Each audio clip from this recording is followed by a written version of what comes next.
He fought for 10 years at Troy. Everyone knows that part. Nobody talks about the other 10. The trip home, 600 men left with him. One made it back. He's not a survivor. He's the reason. First stop after Troy, an island with a cave full of cheese, milk, and livestock. No owner in sight. Odysseus' men beg him to grab supplies and leave. He says no. He wants to meet whoever lives there. He wants a gift. The owner comes home. One eye, taller than the doorway, a cyclops named Polyphemus. He rolls a boulder over the cave entrance, so big it takes multiple gods to move it, and now nobody's leaving until he says so. Dinner that night is 2 of Odysseus' men, eaten raw, in front of everyone else, bones and all. Breakfast the next morning is 2 more. Odysseus' plan. Get the cyclops drunk on wine he happened to bring along, then blind him with a sharpened, fire-hardened stake while he sleeps it off. It works. Screaming, blind, furious, the cyclops still manages to almost kill them, but they escape by tying themselves under the bellies of his sheep as he lets them out to graze, checking only their backs. They make it to the boat. And this is where it goes wrong. Odysseus, safely on the water, turns around and screams his real name back at the cave. Just to be known. Just to be remembered as the one who did it. The Cyclops' father is Poseidon, god of the sea. The only thing standing between Odysseus and 10 more years of open ocean between him and home. He did that to himself, on purpose, for the credit. Aeolus, keeper of the winds, feels bad for them and hands Odysseus a literal leather bag. Every wind in the world is sealed inside it, except one. The one gentle breeze that will carry them straight home. They sail for 9 days. Ithaca, his actual house, comes into view. Odysseus, exhausted, finally falls asleep. His men, staring at this mysterious bag their captain's been guarding the whole trip, decide it must be gold he's hiding from them. They open it, 10 feet from shore. Every wind in the world explodes out at once. The storm blows them backward, past everywhere they've already sailed, back to the exact island they started from. Years of the journey, undone in one night. Because nobody told the crew what not to touch, and trust was never something Odysseus was good at spending. They land near a witch named Circe. She invites the crew to a feast, then turns every man who eats it into a pig. Odysseus only avoids it because a god hands him a magic herb beforehand. His men get no such warning. He gets them turned back. Fine. They stay a year. Also fine.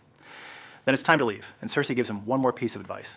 There's a strait ahead with 2 monsters, one on each side, and there is no way through that doesn't cost him people. Charybdis is a whirlpool that will swallow the entire ship if he sails too close. Scylla has 6 heads on long necks, and each head can reach out and grab one man whole. Circe's advice? Sail closer to Scylla, lose 6 men. It's cheaper than losing the whole ship. Odysseus takes the advice and does not tell his crew. They row into the strait not knowing anything is coming. 6 heads shoot out from the cliffside rocks, and 6 of his men are snatched screaming into the air, one per head, while the rest of the crew rows on, confused, terrified, watching their friends disappear. Odysseus watches it happen from the deck. Says nothing. Because if he warns them, they panic, they slow down, and Charybdis gets all of them instead of 6. He watches men who trusted him get eaten alive, one by one, and calls it math. Down to 1 ship. Down to a fraction of the men who left Troy. Starving, out of supplies, they land on an island grazed by cattle belonging to Helios, the sun god himself. Odysseus has been warned twice now by 2 different sources about this exact island. Whatever you do not touch those cows. He tells his men, repeats it, makes them swear. Then the winds turn against them and trap them there for a month. Food runs out completely. Men are reduced to eating leather off their own sandals. Odysseus falls asleep, starving and desperate. His men slaughter the sacred cattle and eat. Helios is furious and takes the complaint straight to Zeus. Zeus's answer isn't a warning. It's a lightning bolt straight through the mast the moment they're back at sea, splitting the ship, drowning everyone. Every single man who followed Odysseus out of Troy, the ones the Cyclops didn't eat, the ones Scylla didn't grab, every last one of them goes under right in front of him. He survives by lashing 2 pieces of wreckage together and drifting, completely alone. For the first time since the war started, he's not close to home yet. Not even close. He washes up on the island of a goddess who essentially keeps him as a captive lover for 7 years while his wife waits, not knowing if he's alive or dead. He escapes, gets shipwrecked again, meets one more princess who almost becomes his new life before he moves on. 20 years, 10 fighting a war he didn't start over another man's wife, 10 more just trying to get home, and every single person who set out on that journey with him is dead.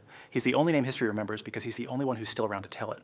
When he finally reaches his own front door, disguised as a beggar so no one recognizes him, he finds his house full of over 100 men, suitors, who have spent years assuming he's dead, living in his home, eating his food, trying to marry his wife. He doesn't announce himself.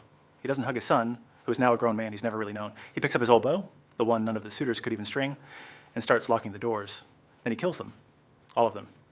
108 men one by one in his own dining hall, with his son and a few loyal servants at his side, until the floor is more blood than floor and the bodies have to be dragged out by the dozen. His wife watches from the doorway, still not entirely sure it's really him. 600 men followed him out of Troy. He's the only name history remembers. Maybe that's the actual ending. Not that the hero survived the impossible journey, that everyone standing near him was always just the cost of it,